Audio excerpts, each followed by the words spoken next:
Have you ever wondered how a tiny newborn gradually learns to walk, speak, solve problems, and develop a unique personality? What shapes our thinking? The answers lie in developmental psychology. Welcome to PsychNova. Today, we'll discuss 4 important topics.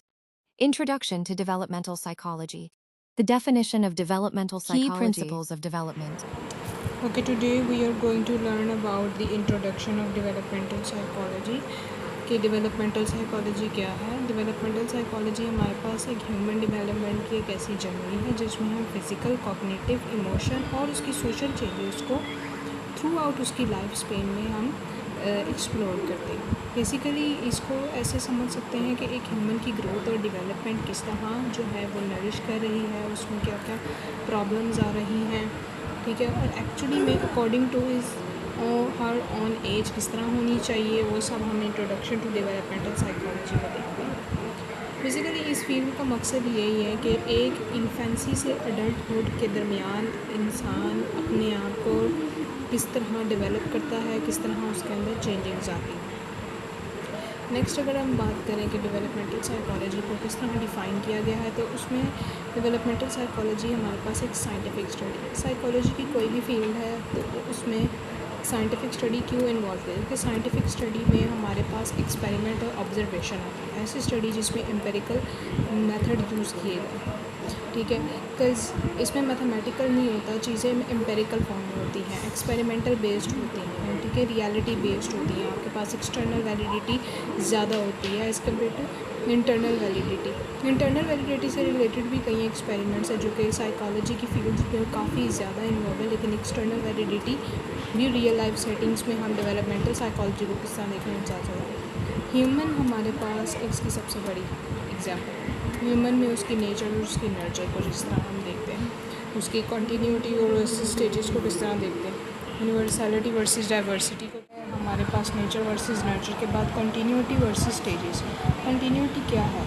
Developmental जो है किसी भी human की, किसी भी individual की, animal, आप किसी की भी ले लें, वो एक ग्रेजुअल प्रोसेस है, ठीक है। उसमें स्टॉपेज नहीं आ सकता इंटरनल, अगर कोई डिसऑर्डर ना हो या कोई खराबी ना आ जाए। यूनिवर्सलिटी क्या है? यूनिवर्सलिटी में आपके पास नेचर, नर्चर, कंटिन्यूस स्टेजेस, एक प्रॉपर पैक इन्वॉल्व होता है जिस वजह से उसको यूनिवर्सल नहीं किया गया। Influenced by the culture differences, उसके नॉर्म्स, उसकी सोसाइटी किस तरह उसको शेप करते हैं, उसकी पर्सनालिटी को। एक ह्यूमन की पर्सनालिटी उसके कल्चर और उसकी अराउंडिंग से वजह से जो है वो शेप होती है। थ्री प्रिंसिपल्स की बात करें तो डेवलपमेंटल साइकोलॉजी में ह्यूमन डेवलपमेंट को अंडरस्टैंड और उस पर रिसर्च की गई। लाइफ लॉन्ग डेवलपमेंट आ जाती है, मल्टी डायमेंशनल डेवलपमेंट, प्लास्टिसिटी और इंटरडिपेंडेंस आ जाती है, बायोलॉजिकल, साइकोलॉजिकल और सोशल फैक्टर्स आ जाते हैं।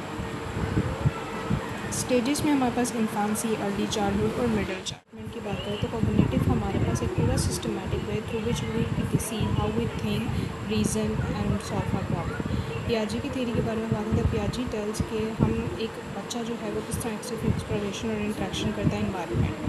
इन्फॉर्मेशन प्रोसेसेस क्या है? आप इन्फॉर्मेशन को किस तरह इन्वायरमेंट से लेते हैं, स्टोर करते हैं और फिर उसको दोबारा रिकॉल करते हैं। वाइगॉस्की क्या बताता है कि रोल्स, लैंग्वेज एंड कल्चर किस तरह एक इंसान की कॉग्निटिव डेवलपमेंट पे इन्फ्लुएंस करता है। और language development is very important, ठीक है। लैंग्वेज में मास्टरी और उसकी स्किल्स के बैबलिंग से लेके कम्प्लेक्स सेंटेंसेस तक एक बच्चा किस तरह उसको इन्वायरमेंट से परसीव करके उसको अपने अकॉर्डिंग शेप करता है। इमोशनल और social development, what are your emotion, what you feel, which are not sudden but whatever you feel it you try to think about it, that's your emotion.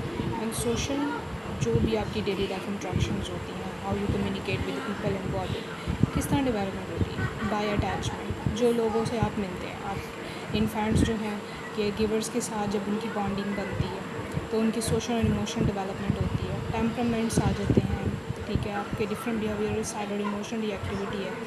Social skills आ जाती हैं, individual को क्या कहते हैं, किस तरह interact करना, affect करना। मॉरल डेवलपमेंट आ जाती है कि राइट क्या है, रॉन्ग क्या है। सोशल नॉर्म्स, ठीक है, जिसमें हमारे पास कॉलबर्ग की भी थ्योरी आ जाती है, जो कि कॉलबर्ग मॉरल डेवलपमेंटल थ्योरी है, which is also very interesting है।